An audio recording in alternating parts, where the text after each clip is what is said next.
Daar is hy nou. Okay, uiteindelik. Humor, dit lyk vir my jy is nog erger tegnologies gestrem as ek. Heeltemal, absoluut. Jy kan dit nie beter stel nie. Maar ek sit jou nou op die skerm. Daar is Humor Kreer. Hy is 'n prokureur in Pretoria. Humor. En jy het klagte gaan indien teen Julius Malema. Een van die klagtes gaan oor die minagting van die regbank. Absoluut so. Vertel vir ons meer, waar kom dit vandaan? My aansoek, die haatspraak aansoek is gebaseer op artikel 10 van die Gelykheidshof, Isak. En dit gaan omtrent die propagering van haatspraak wat belet word. Nou, ek het verskeie kumulatiewe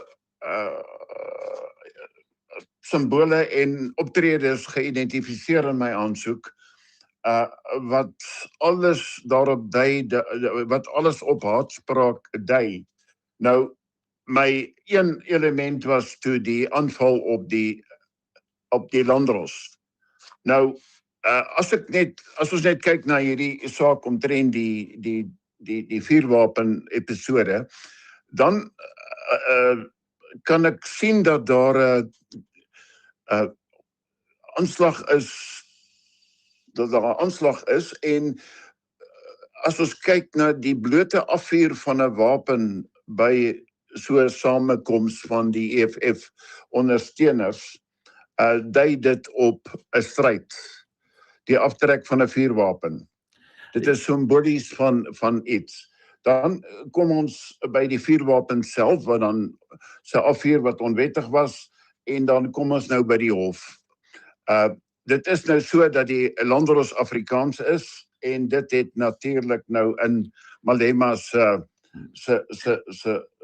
baadjie gepas, om te gebruik, om ook dan later, soos dit nou gebeur het, te gebruik om hom as 'n martelaar te identifiseer onder Afrikaners.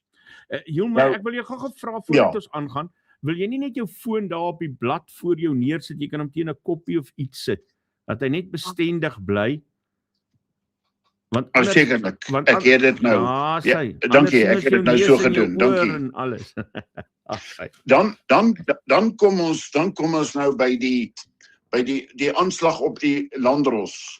Nou, Malema het verskeie opmerkings gemaak die laaste tyd, veral dat die Landros is 'n rasis, die Landros is beïnvloed en was bevooroordeeld teenoor hom, en dit was nie die reg wat sy daar uitgespreek het nie, dit was bloot rasisme. Nou, hierdie tipe van optrede teen die regsbank, ons regsbank is, of ons regsorde is die kernpilaar van ons grondwetlike demokrasie. Nou, die waardigheid en die onafhanklikheid van ons regstelsel is inderdaad deur Malema aangetast en word dan ondermyn deur hom. So die funksionering van die regsorde word wesentlik geraak deur hierdie optrede van Malema. So aan die einde van die dag sit ons met 'n situasie waar tot die reg aangeval word om hierdie politieke stryd van Malema te promoveer. Nou, ek wil terugkom na hierdie politieke stryd toe. Hy gebruik die woorde, die lied van kill the boer, kill the farmer, en hy gebruik dit herhaaldelik. Dan het hy ook sekere woorde kwytgeraak, soos revolutionaries should not be afraid to kill. Mm. En dan in my stukke ook het ek verwys na not to kill for now. Mm. En dan die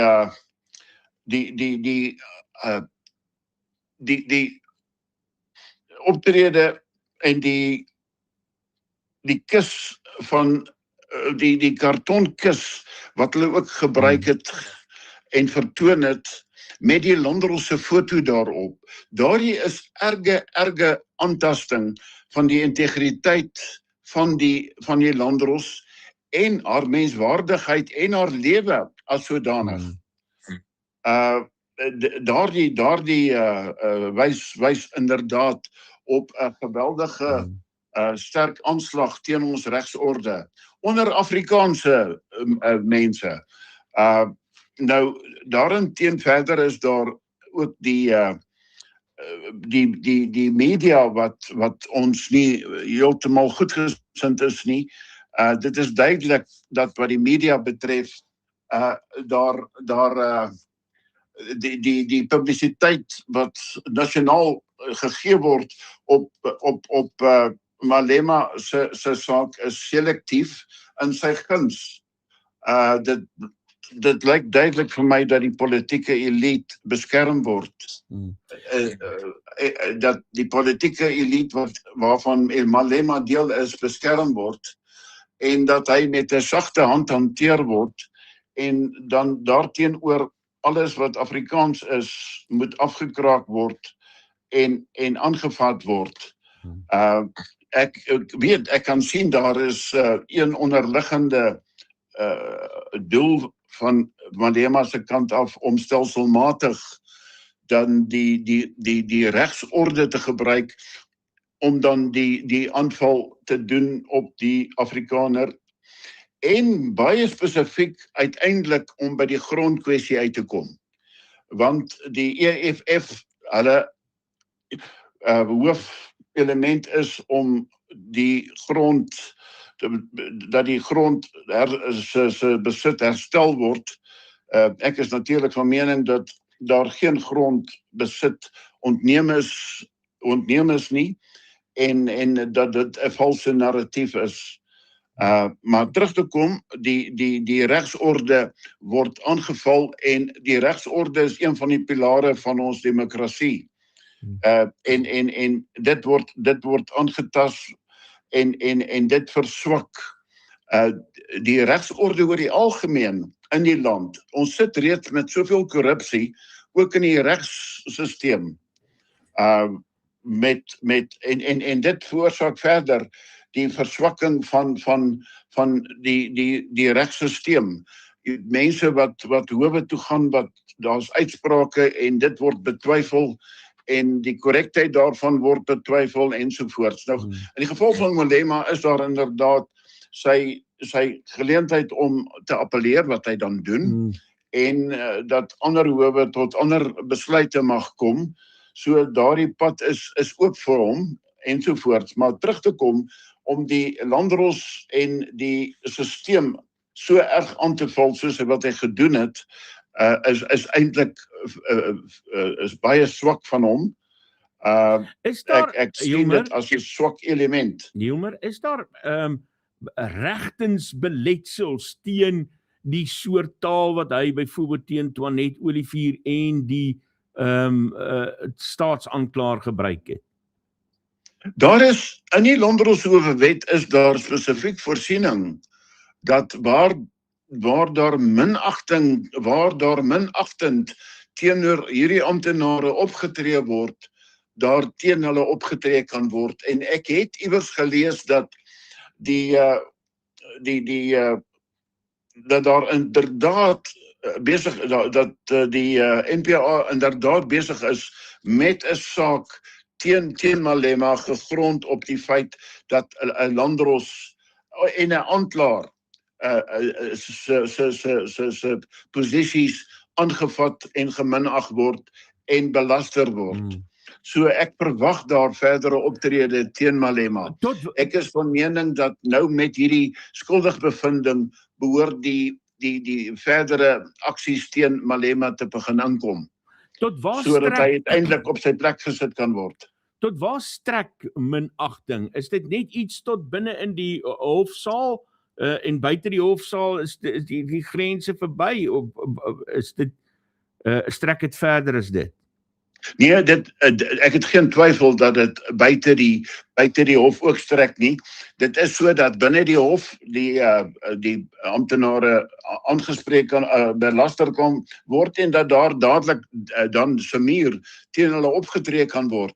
Maar wanneer dit buite gebeur, soos dit hier gebeur het, sal die NPA dan die ondersoek doen en hy sal sy gewone gang gaan en uiteindelik sal die persoon aangespreek word. Die tronkstraf vir so 'n tipe van minagting is baie straf. Ek is van mening dat daar 'n 10 jaar gevangenisstraf maksimum opgelê kan word.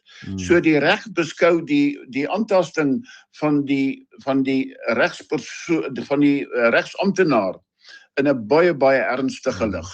En gepraat van in 'n ernstige lig, die taal, die dreigement wat hy teenoor die staatsanklaer gemaak het, dis 'n ernstige dreigement wat ernstige gevolge behoort te kan inhou. Inderdaad, en dit is waar die NPA is spesifiek gerig op daardie optrede teen die aanklaer. Dit is waar die ondersoek nou baie spesifiek blykbaar aan die gang is. Ek aanvaar dit sal mettertyd op teen die jy weet ondersoek word teen die landdros wat dit gemaak is, maar op hierdie stadium teen die aanklaer. Dis waartoe gaan jou klagte nou Hilmer, voordat ek vir jou Kubai sê, hoe verloop die proses nou van hier af? Ek verwag om nou enige oomblik van die Malemas en die EFF opponeringskennisgewing te kry. Hulle sal dan hulle opponerende verklaring leaseer, ek sal daarop repetiseer en dan sal daar 'n hofdatum bepaal word. Dis Hilmer Kreer, prokureur daarvan, jy's in Pretoria, nee Hilmer? Ek wil nie graag my dorp nou identifiseer nie met reg so. Dit is 'n plattelandse dorp en nee, dit gaan ook hier oor veiligheid. Jammer, ek kom hier in met veiligheid. Ek moet maar jy weet myself ook beskerm en so voorts. Hilmer Kreer, prokureur wat daardie saak aanhangig maak teen Julius Malema. Alles van die beste, Hilmer, dankie dat jy met ons gepraat het.